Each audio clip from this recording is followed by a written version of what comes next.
Good morning, everybody. This is Judith A. Cole. You're listening to Mad Love. That didn't come out good. I didn't have enough breath. You're listening to Mad Love. Let's get into it. So, yeah, it's just, these are crazy, crazy times. You know what I'm saying? It's just so weird out here. So, Jimmy Kimmel is back. I don't watch that show.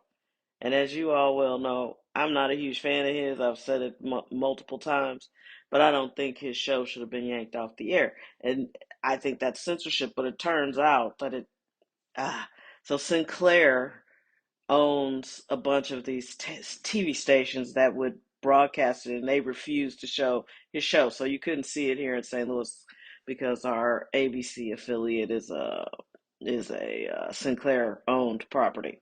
So, like, who cares? I'm beginning to think. I read something from a media writer, and he was like, "This was never about politics because um, it was illegal what they did, and they could see that they weren't going to be able to win legally." Which I don't think I agree with his take because Trump doesn't care about the law. He has been flouting his power in the face of the law since he got the presidency the first time. So I don't know about that, but he was breaking it down, and basically Bob Iger, who runs Disney, folded. And he did because they lost $3 billion. People started canceling everything, and it really made a difference. And this writer thinks, well, that's the beginning of the end of broadcast television because who's to say this won't happen again? And maybe it is, maybe it isn't. But broadcast television is dying a slow death anyway. Most people I know don't even watch TV like that. I don't watch TV hardly at all. There's like two TV shows I watch. Uh, Abbott Elementary and football. Oh, and I might watch The Neighborhood because I don't know. I just feel like I should support Cedric the Entertainer as a fellow St. Louisan. And I mean, it's innocuous. It's not like the most hilarious show, but it's also not the worst show. Um, Not that I have to excuse it or validate it, but I do watch that sometimes, if I remember. But for the most part, regular TV does nothing for me. I got out of the habit of watching it. I used to watch copious amounts of TV. And I got out of the habit of watching broadcast because I was a caregiver. And there's no sense in getting into a show and then you can't watch it because you got to. And it was a tough habit to break, really. You got to stop and go see about a person or stop and go make sure the person is okay. And I did that for almost 7 years. And of course, to varying extremes of difficulty.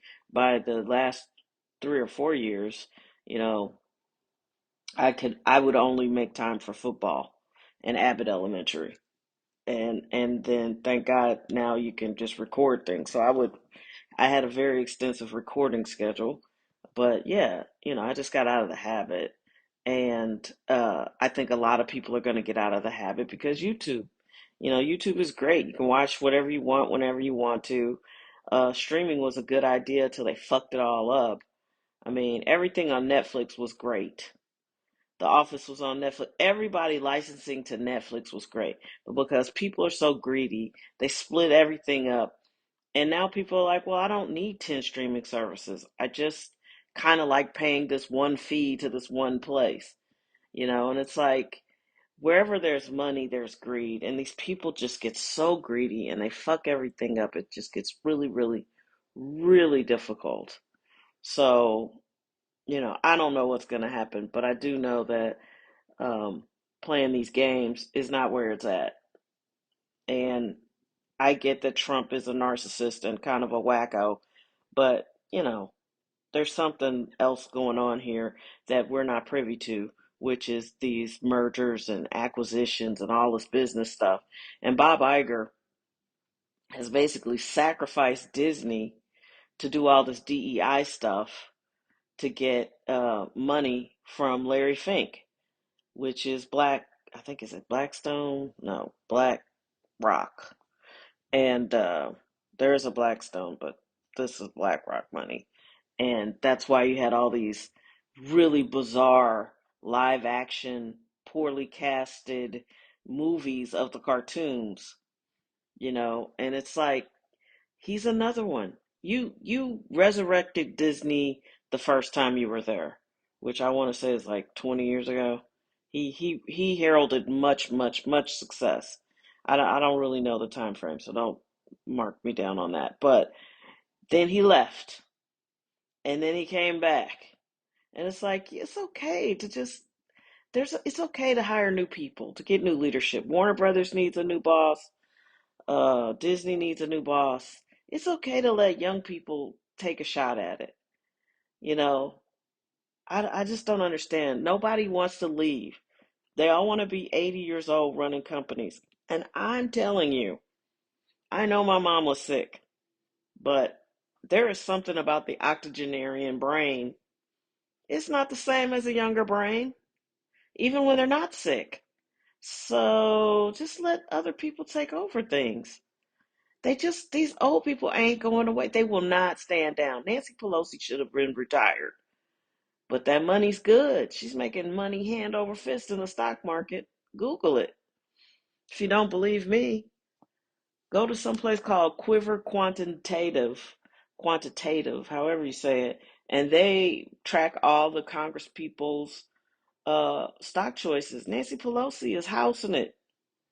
She's making money hand over fist. Her wealth has grown in the last 7 or 8 years to like a couple $100 million or more, And it's like these people are grifters, all of them. And they're all too old. Congress is old. Trump's old. He looks like he's teetering on the verge of something. And that spray tan is getting oranger and oranger. He looks very strange, and unhealthy. If you saw him walking towards you, you'd be like, boy, that dude is a buffet away from not being healthy. Anyway, one topic that I haven't talked about in a long time, I was just listening to, I was doing some morning meditation, and I often talk about this because this person was going on and on about toxic masculinity and how I'm at a point in my life where I'm getting rid of toxic masculinity because over the last 9 years, astrologically, my rising sign has been dealing with some placement. And I was like, you know what? That makes sense. 9 years ago, I had a toxic female boss, but her energy was very masculine. She did happen to be a lesbian, but she just reminded me of a weird, insecure guy. And then I had a cool boss for a minute. Then I had another weird, insecure guy, and then another insecure guy after that. And then I quit. I was like, I can't keep doing this. Like, this is weird. Um, it's like there are so many toxic people in the world, and I don't know if toxic people know they're toxic, but one thing I cannot stand is an insecure man.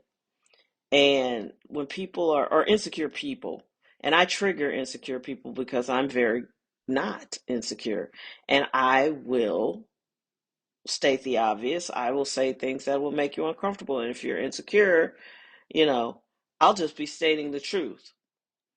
I'll say something to, I'll just use this as an example. I've never said this, but like, okay, if I'm talking to a man and I'm looking at him in the eye, I would consider him short.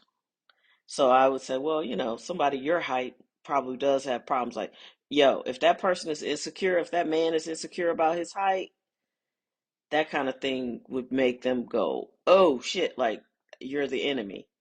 And so I had never said anything like that, but you get what I'm saying. So insecure men, I think, are the biggest toxic problem in the world. And there's so many of them. And the other piece of that is they hate women. And you're gonna be like, yeah, you just called them short. No, no. They want to have sex with women. Some of them, not all of them. They want to have sex with women, but they don't want to talk to women. They don't want to be in relationships with women. They don't care about our opinions. They just want the sex piece and then they move on. And I'm not saying all men are like that. That's not true. But there are a lot of men like that. and they don't even know it. They don't know that they hate women. They won't even acknowledge it. In fact, the people I'm thinking of, they would tell you how much they love women because they love their mama or something crazy like that.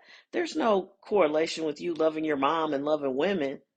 You know what I mean? But there are a lot of men who they don't want friendship with women. They don't want your opinion. They don't care what you think. They'll tolerate you long enough to have some sex with you, maybe make some babies. They might marry you, but in the end, they're not interested in what you think. And I think this is a very big problem that no one talks about. No one talks about how many men actually hate women. And I'm sure there's some correlation for women who just want to have sex with men but just dislike them. But I haven't seen very much of that. Women are slavishly devoted to men who halfway care about them. I've seen women just throw themselves at men who weren't interested in them and would stay devoted to them, even though they are not in any kind of real relationship, or this person has made it clear that he's not into you like that, and you still just sitting there waiting for him.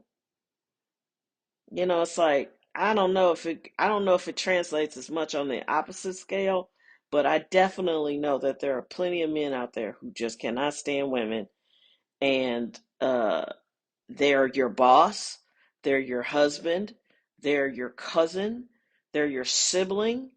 They're out here. And I think it's a fair question, like, do you even like women? And I'm not talking about the sexuality. I'm talking about just the genuine. You can tell there are people, I've worked with people who just love women. They love to be around women. They like laughing. Women gather in their offices and chit chat with them. They have fun. You know, there are guys who flirt with women, and they do it for the sport because it's fun, because they like women. But then you got the other ones who just cannot stand a strong woman or a smart woman. I mean, really, because they're insecure, you know? And it's like, this is a cultural phenomenon, and I think people should talk about it more. That's just really where I'll leave it. And if you think of an example, then you know what I'm talking about, because it's more common than people think, and they haven't been able to put their finger on it. But that's what it is. It's like your boss hates women, or your boss wants to have sex with women, but because you're not a woman he's sexually attracted to, he's going to shit on you and your career. We need some help. Like, people need some self-awareness classes. People need to, the shit we learning in school ain't helpful right now. People need some emotional intelligence school. Let's go to Emotional Intelligence University, because there's some people out here who really, really need help. So that's what I was thinking about this morning. Um, I know I'm not the only one that sees this, and every time I bring it to somebody's attention, they're like, "Hey, well, you remember when you said?" And I'm like, "Yeah," because it's epidemic at this point. You got these incel people who can't get dates, so they go shoot up places or get online and talk terrible about women, even though they want a woman. This is ugh. We are in some gnarly times, man. There's a lot of stuff that needs to be unpacked, and it's so much. So don't get overwhelmed. You don't have to fix it all in one day. Make sure you go for a walk, get some fresh air. Uh, you know, meditate, watch your favorite movie. Call an old friend, laugh. Just find joy, because it shouldn't be this painful to live. We were not brought here to just subsist on terrible jobs and bad energy. Like, bring some joy to your life. You can be the light. You don't have to wait for other people to light you up. You light yourself up. Have fun. Enjoy your day. Be amazing. I'm amazed by you. You made it all the way to the end of this podcast. You're a fan of mine. I'm a fan of yours. Take care of yourself.